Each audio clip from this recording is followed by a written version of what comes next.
Hi everyone, कैसे हो आप सब। आई होप आप सब अच्छे होंगे। सो गाइस, आज बात करेंगे हरियाणा बोर्ड क्लास 10th और 12th के ऊपर। दोस्तों, जैसा कि आप सबको पता है कि हरियाणा बोर्ड ने क्लास 10th को यहाँ पर प्रमोट कर दिया है, उनके एग्ज़ाम्स को कैंसिल कर दिया है और क्लास 12th को लेकर कहा है कि अभी उनके एग्ज़ाम पोस्टपोन कर दिए गए हैं, आगे फैसला लिया जाएगा। सो गाइस, अब बात आती है कि भाई 10th को प्रमोट तो कर दिया, बट उनका रिजल्ट है वो किस बेसिस पर बनेगा, कैसे बनेगा, इसको लेकर सभी स्टूडेंट के बार बार यहाँ पर कमेंट आ रहे हैं। सो गाइस, आज इस वीडियो में इसी के ऊपर बात करेंगे। फुल इन्फॉर्मेशन कलेक्ट करके आपका भाई आपके लिए ले आया है और 12th की भी बात करेंगे। सो गाइस देखिए, कल यहाँ पर मैंने आपको बता दिया था कि आपके जो एग्ज़ाम्स हैं उन्हें भाई 10th के रद्द कर दिए हैं और 12th के पोस्टपोन कर दिए गए हैं। लेकिन आपने कहा कि भाई ऑफिशियल नोटिस। सो गाइस, जो ऑफिशियल नोटिस है वो यहाँ पर देर रात आया था। सो यहाँ पर आप देख सकते हो, मैं आपके लिए अब ले आया हूँ। चलिए इसको जूम करते हैं। यहाँ पर आप देख सकते हैं विद्यालय शिक्षा निदेशालय यानी कि हरियाणा एजुकेशन डिपार्टमेंट की तरफ से ये रिलीज़ किया गया है। अब कुछ स्टूडेंट यहाँ पर बात कहेंगे कि भाई ये हरियाणा बोर्ड की वेबसाइट पे नहीं आया क्या। नहीं, हरियाणा बोर्ड की वेबसाइट पे नहीं आएगा ये, ठीक है। क्योंकि हरियाणा के जो यहाँ पर एजुकेशन डिपार्टमेंट है, शिक्षा मंत्री हैं, उनके अंडर आता है ये चीज़ें। तो उन्होंने ये लेटर जारी किया है, ठीक है, ना कि हरियाणा बोर्ड ने। हरियाणा बोर्ड के तो एग्ज़ाम रद्द हुए हैं या फिर पोस्टपोन हुए हैं, लेकिन ये बात बताएगा कौन, ये बात किसके अंडर आती है, हरियाणा एजुकेशन डिपार्टमेंट के अंदर। सो चलिए गाइस, अब इसको यहाँ पर पढ़ते हैं। तो देखिए, सबसे पहले विषय देख लीजिए, यानी कि सब्जेक्ट क्या है इसका। हरियाणा विद्यालय शिक्षा बोर्ड भिवानी की शैक्षणिक वर्ष 2020-21 की प्रस्तावित बोर्ड परीक्षाओं के आयोजन के संदर्भ में, यानी कि आपके एग्जाम्स को लेकर इसमें कुछ कहा गया है। तो चलिए मैं इसको ऊपर स्क्रॉल करता हूँ। सो गाइस, यहाँ पर आप देख सकते हैं उपरोक्त विषय के संदर्भ में उल्लेख है कि कोविड-19 की महामारी के बढ़ते संक्रमण की रोकथाम के मद्देनजर तथा विद्यार्थियों के स्वास्थ्य को प्राथमिकता देते हुए बदले हुए परिवेश में राज्य सरकार द्वारा निम्नलिखित निर्णय लिए गए हैं, यानी कि कुछ डिसीजन लिए गए हैं। देखिए, सबसे पहले दे रखा है क्लास 10th के बारे में, फिर बात करेंगे 12th के बारे में। कक्षा 10वीं की परीक्षा तथा परिणाम जारी करने के संदर्भ में, यानी कि क्लास 10th के एग्जाम्स और उनके रिजल्ट के बारे में कुछ बताया गया है कि कैसे उनका रिजल्ट बनेगा, आपको समझाऊंगा मैं। बदले हुए परिवेश में सीबीएसई का अनुसरण करते हुए, यानी कि पहले ये बोलते थे सीबीएसई की तरह, अब इन्होंने नया वर्ड ढूंढ लिया है, अनुसरण। मतलब भाई क्या ही कहूँ इनके बारे में। 10वीं की बोर्ड परीक्षा को निरस्त किया गया है। निरस्त, वाह क्या वर्ड यूज़ किया है, मतलब कोई युद्ध लड़के आ रहे हो जैसे 10वीं वाले। तथा सीबीएसई की भांति मापदंडों को अपनाते हुए, गाइस सबसे इम्पोर्टेंट लाइन देख लीजिए, सीबीएसई की भांति मापदंडों को अपनाते हुए परीक्षा परिणाम तैयार करके विद्यार्थियों को अंक देते हुए वार्षिक परीक्षा परिणाम घोषित किया जाएगा। यानी कि आपका सबसे बड़ा डाउट कि भाई अब हमें कैसे नंबर मिलेंगे, तो यहाँ पर देखिए सीबीएसई को ये फॉलो करेंगे और फिर आपको यहाँ पर पास किया जाएगा या फेल किया जाएगा, जो भी होगा। सो गाइस, अब यहाँ पर सीबीएसई का वो देख लेते हैं क्राइटेरिया कि वो कैसे क्या करेगी। सो यहाँ पर मेरे पास सीबीएसई का ऑफिशियल नोटिस है। चलिए इसको भी जूम कर लेते हैं और क्लास 10th वाला पॉइंट पढ़ते हैं। सेकंड पॉइंट में देखो, the board exams for class 10th to be held from 4 May to June 7 2021 are hereby cancel the result of the basis of objective criteria. सबसे इम्पोर्टेंट वर्ड जिसके ऊपर आपका result टिका है वो है ऑब्जेक्टिव क्राइटेरिया, जो कि डेवलप किया जाएगा बोर्ड के द्वारा। अब बात आती है ये ऑब्जेक्टिव क्राइटेरिया है क्या। सो गाइज, अब आप यहाँ पर बहुत ज़्यादा वीडियोस देख रहे होंगे कि भाई हमें कैसे पास किया जाएगा। तो कोई कह रहा होगा इंटरनल मार्क्स के ऊपर, कोई कह रहा होगा असाइनमेंट, कोई कह रहा होगा प्री बोर्ड, कोई कह रहा होगा 9th का रिजल्ट देखा जाएगा। लेकिन गाइज ऐसा कुछ नहीं है। यहाँ पर आप साफ साफ देख सकते हो, हरियाणा बोर्ड ने कहा है सीबीएसई को फॉलो करते हुए, और सीबीएसई ने कहा है कि हम ऑब्जेक्टिव क्राइटेरिया मेथड को अपनाएंगे। तो चलिए अब मैं आपको बता देता हूँ ऑब्जेक्टिव क्राइटेरिया मेथड क्या होता है, जिसके बारे में मैंने कल रात यहाँ पर रिसर्च किया है।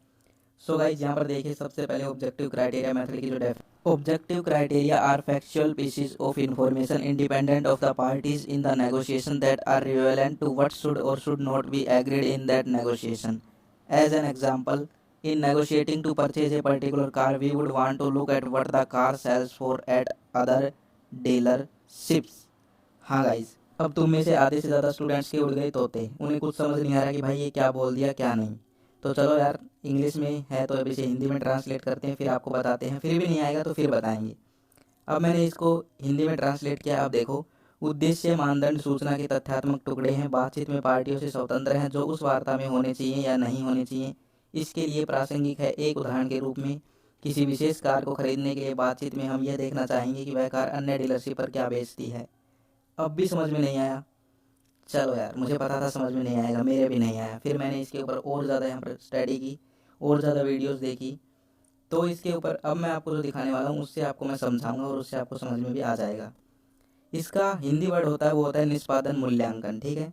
निष्पादन मूल्यांकन कर्मचारी मूल्यांकन के रूप में भी ज्ञात है। एक ऐसी विधि है यानी कि ये एक ऐसी प्रोसेस है जिसके द्वारा किसी कर्मचारी, अब यहाँ पर कर्मचारी की जगह तुम क्या लगाओगे, एक स्टूडेंट के कार्य निष्पादन को मूल्यांकित किया जाता है। निष्पादन मूल्यांकन जीवनवर्ती विकास का ही एक हिस्सा है। यानी कि यार अब तुम ये सब छोड़ो, ये तो मैंने भाई तुम्हें एक तरह से दिखा दिया कि नॉलेज हमें होनी चाहिए, कल को कोई हमें पूछ ले तो अब मैं आपको बता देता हूँ सिंपल वर्ड्स में।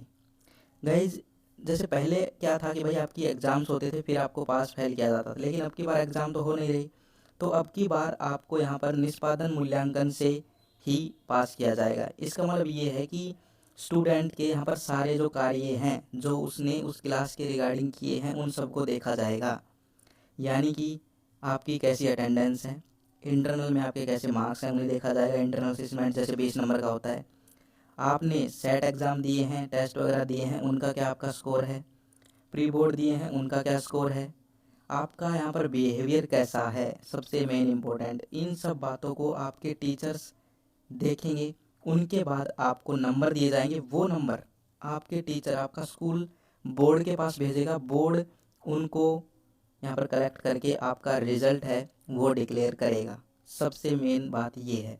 और इसके ऊपर इससे भी अच्छी और स्टडी करके एक वीडियो और आएगी, ठीक है, ऑब्जेक्टिव क्राइटेरिया के ऊपर, क्योंकि अभी सीबीएसई ने कहा है कि हम इसके ऊपर एक यहाँ पर नोटिस जारी करेंगे, यानी कि क्या होगा ऑब्जेक्टिव क्राइटेरिया में। अभी तक तो उन्होंने बस ये कुछ बातें ही बताई हैं, लेकिन फुल डिटेल्ड यहाँ पर एक नोटिस जारी करेगी सीबीएसई, और हरियाणा बोर्ड ने कहा है कि हम सीबीएसई को फॉलो करेंगे। तो जैसे ही सीबीएसई वो यहाँ पर जारी करेगी मैं आपके लिए एक वीडियो और लेके आऊँगा, लेकिन जब तक आप ये समझ लीजिए कि आपके टेस्ट वगैरह, आपकी अटेंडेंस, बिहेवियर सबको चेक करके आपको यहाँ पर नंबर दिए जाएंगे, ठीक है। तो अब आप देख लो भाई आपने टेस्ट वगैरह दिए थे या नहीं दिए, कैसे आपका वहाँ पर स्कोर था, उस हिसाब से ही आपको यहाँ पर 10th में नंबर मिलेंगे, ठीक है। अब बात कर लेते हैं क्लास 12th वालों की। सो गाइज यहाँ पर आप देखिए 12th के बारे में सेकंड पॉइंट, कक्षा 12वीं की परीक्षा के संदर्भ में 22 अप्रैल से प्रस्तावित परीक्षा को बदले हुए परिवेश में स्थगित किया जाता है। यानी कि आपके एग्जाम्स को पोस्टपोन कर दिया गया था 1 जून 2021 को, यानी कि 31 मई तक आपकी कोई परीक्षा नहीं होगी। 1 जून को अब फैसला लिया जाएगा कि स्थिति का अवलोकन करते हुए परीक्षा का आयोजन करवाने का निर्णय लिया जाएगा। यानी कि 1 जून को ये देखेंगे कि भाई केसेज हैं वो इंक्रीज़ हैं, डिक्रीज़ होने लगे, कोरोना है वो ख़त्म हो गया है और बढ़ गया है, और बढ़ गया है तो भाई नया डिसीजन भी ले सकते हैं और भी पोस्टपोन कर सकते हैं, ऑनलाइन ले सकते हैं। लेकिन 31 मई तक अभी भाई तुम बिल्कुल 12th में ही अपने आप को मान के चलो और 12th की स्टडी करते रहो, क्योंकि 31 मई के बाद आपका डिसीजन यहाँ पर लिया जाएगा। विद्यार्थियों को कम से कम 15 दिन का नोटिस देते हुए डेट शीट जारी की जाएगी। यानी कि अब आपकी जो नई डेट शीट आएगी, यानी कि अगर मैं आपको बताऊं कि अब आपके एग्ज़ाम है वो कब होंगे, ठीक है, अगर सिचुएशन सही रही तो आपके एग्ज़ाम 1 जून को तो आपको बताया जाएगा कि भाई अब हम आपके एग्ज़ाम लेंगे, ठीक है। अब फिर 1 जून के ऐसा नहीं कि 2 जून से एग्ज़ाम लेने स्टार्ट कर दिए, नहीं गाइस, फिर से डेट शीट बनेगी, फिर से एडमिट कार्ड आएंगे, फिर से सब कुछ होगा। क्या पता फिर से आपके जो ये क्वेश्चन पेपर हैं वो छपवाए जाएँ, ठीक है, क्योंकि अब इन्होंने कहा है कि हम सीबीएसई को देखते हुए काम करेंगे, तो सीबीएसई के तर्ज के ऊपर क्या पता ये दोबारा कुछ यहाँ पर और नया करें। तो उसी को देखते हुए गाइज कम से कम आप ये मान के चलिए कि अगर 1 जून को इन्होंने कहा कि हम एग्ज़ाम लेंगे, तो फिर आपके जो एग्ज़ाम हैं वो 10-15 दिन प्रिपरेशन करने में लग जाएंगे। बोर्ड को और टीचर्स को एग्ज़ाम सेंटर दोबारा बनाए जाएंगे, यानी कि सब कुछ अब दोबारा किया जाएगा 1 जून से, ठीक है। तो आपके एग्ज़ाम हो 15 जून के आसपास जाके स्टार्ट होंगे, उसके बाद आपके जून एग्ज़ाम चलेंगे, फिर आपका रिजल्ट आएगा। यानी कि गाइज कुछ इस प्रकार से भाई 12th वालों को लटका दिया गया है। मुझे सबसे बुरा यही लग रहा है। मेरा भाई खुद 12th में है, वो सीबीएसई में है, उनके भी ऐसा ही है, उनके भी जो एग्ज़ाम है वो या जून से ही होंगे, यानी कि फैसला आएगा। सो गाइज सबसे बुरी बात यही है कि भाई अगर बीच में सिचुएशन ठीक हो जाए तो इनके एग्ज़ाम ले लिए जाएँ तो अच्छा है। मैं तो सरकार से यही कहूँगा कि भाई देखो 30 अप्रैल तक सिचुएशन ठीक हो जाए तो मई में क्यों नहीं ले सकते। इन्होंने इतना लंबा क्यों खींच दिया कि 1 जून, और फिर जून में भी भाई एग्ज़ाम कब होंगे, कब रिजल्ट आएगा, यानी यार सबसे गर्क बेड़ा कर दिया इन्होंने 12th वालों का। सो गाइज आपको यहाँ पर अपनी प्रिपरेशन है उनको जारी रखना है, बस ज़्यादा लंबी वीडियो हो जाएगी वरना ज़्यादा बात करेंगे तो। और यहाँ पर क्या पता हरियाणा बोर्ड फिर से 12th के ऊपर कोई और गाइडलाइंस जारी कर सकता है, ऐसी भी अपडेट है। सो गाइज बस आपके लिए बस इतना ही है कि भाई आप पढ़ते रहो, जून में आपके एग्ज़ाम हो सकते हैं अगर सिचुएशन ठीक हुई तो, वरना जून में भी ये नहीं, इन्होंने ये नहीं कहा कि हम एग्ज़ाम ही लेंगे, उन्होंने कहा फैसला सुनाएंगे। तो अगर जून तक सिचुएशन ठीक होती है तो आपके एग्ज़ाम ले लिए जाएंगे। सो गाइज़ आज की वीडियो में बस इतना ही, फिर मिलते हैं नेक्स्ट वीडियो में। अगर आपका कोई डाउट है तो आप हमें कमेंट कर सकते हैं। जय हिंद, जय भारत।